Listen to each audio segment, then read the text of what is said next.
The TSA agent leaned closer to the screen and then froze. Sir, he said slowly, step away from the bag. I was halfway through airport security when everything stopped. The conveyor belt hummed. Bags piled up. People groaned behind me, but the agent wasn't moving. His eyes were locked on the monitor. What's wrong? I asked. He didn't answer. He raised his hand, signaling for another agent. Two of them crowded around the screen. Sir, the first one said again, firmer now. Is this your carry-on? Yes, I said. Laptop, clothes, nothing weird. He swallowed. There appears to be movement inside. My stomach dropped. That's impossible, I said. It's just clothes. Step back, he ordered. A supervisor appeared. Then airport police. People started staring. Someone whispered. My bag sat alone on the belt like it was alive. The supervisor turned to me. We're going to need you to step aside.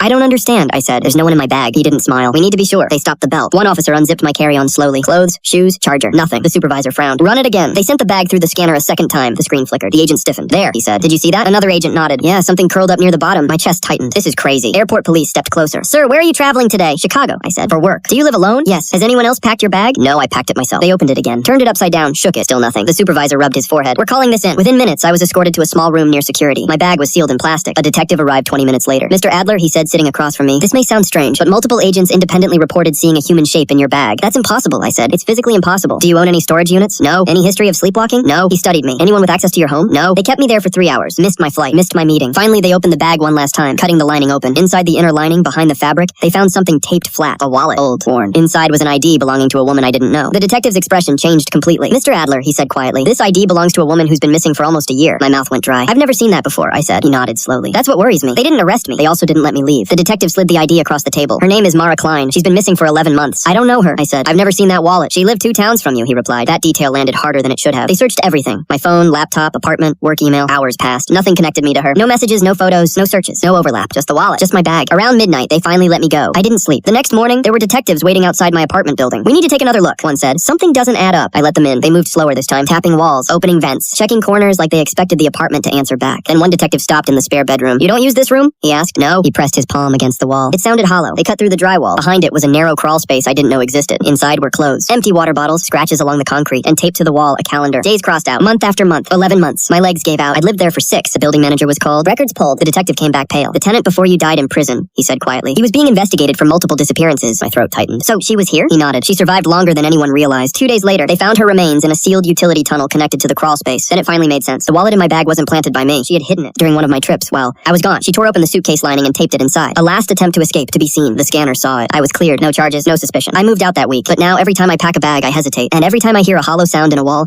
my stomach drops. Because sometimes the thing you don't know is there is the thing that's been waiting the longest to be found. Subscribe.